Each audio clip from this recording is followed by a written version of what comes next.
the other day, I did pick up one of the sketchbooks that had to do with our year in France, which was long ago, and I looked at the pages and I said, there's Candace. There she is, there's Candace. So that led to this whole, the title being Remembrance of Things Past. I guess that's as good a title as anything. And the story here is that years ago, when we were newlyweds, we'd been married a year, my husband and I saved up our money. We had a very stringent budget. We were both working, and I was going to school at night. And over about a year, we had enough money for a year, we thought, in a pretty inexpensive part of France. And we wanted to go where Cézanne had worked and lived, which is Provence. And at this point, I did get my degree. I remember going on my bicycle up to Columbia, picking it up from a pile. And so we were really prepped for this, leaving our old life and going to France.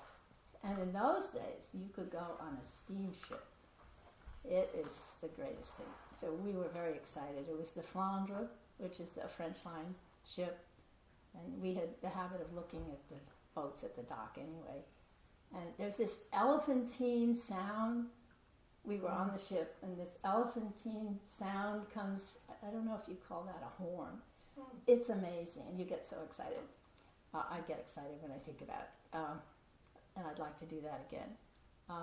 And on the deck, this is tourist class, people were, they had all been waving to their friends, but as we went out of the harbor, it thinned out on the deck. The passengers were thinning out and going to their staterooms. And I was shocked. There was my French professor over by the railing, and I wasn't ready for that.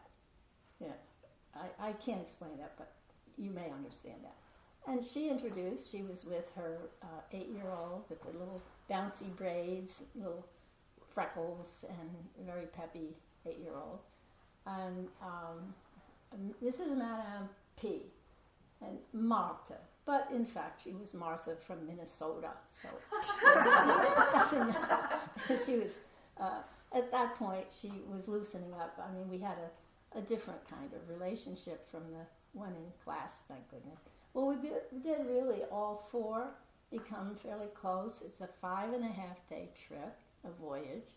You sit in your deck chair, we, chatted and played ping pong together. It's just like a floating hotel.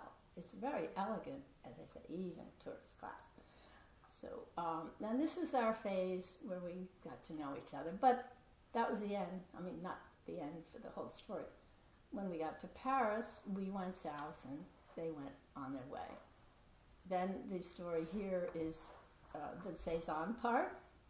You all probably know something about Cézanne, and we found a place, a little farmhouse to stay in as boarders, right near Cézanne's studio, which is a museum. And when we stayed with this family, no phone, no car.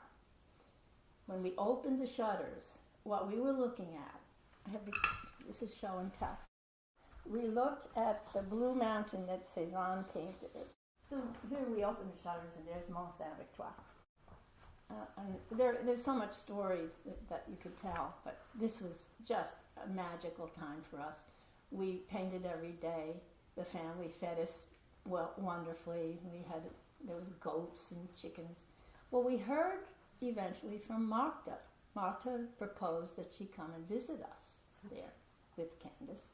They'd been traveling. And I asked the family, and they agreed. They thought that was fine, that they could have the room next to us, which was called the Chambre des Enfants, or the Chambre des Gamines. That would mean all the cousins, there were many, would come and play and visit in there. And it was just for them. So they did arrive, and I don't know if the plot thickens, but we really were very, very fond of both of them. And here was Candace was playing. She was in a room with these mirrored wardrobes, perfect for cache, which is hide and seek. And she would play with these cousins in that space and do jokari, which is a kind of ball game out in the terrace. She was having a great time. Well, a few days into this, I don't know how it was arranged.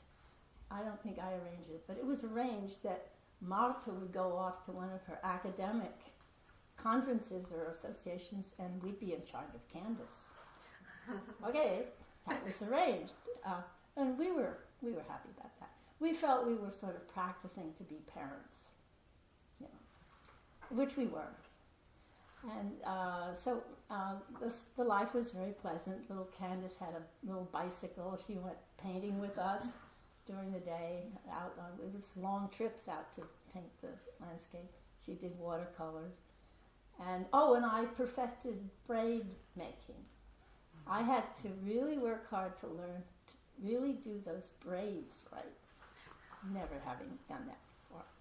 And then about the second week, we had thought it would be a week.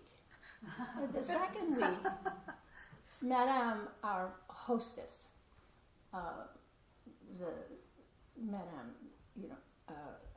her name is not important, she quietly said, do you really think that Madame is coming back? And it hadn't occurred to us. But we weren't really averse because Candace was terrific. We really liked her. She's in the next room and we did everything with her. And I don't know if I could end the story there and say, well, she's been with us ever since. But no, Marta did. There were a couple of postcards from her. I remember that. There was hope. She did come back. She did take her daughter, her really darling daughter, we were in love with at this point, and I never saw them again. That's not the end. So then it's really the room. The room has a story because of all the people.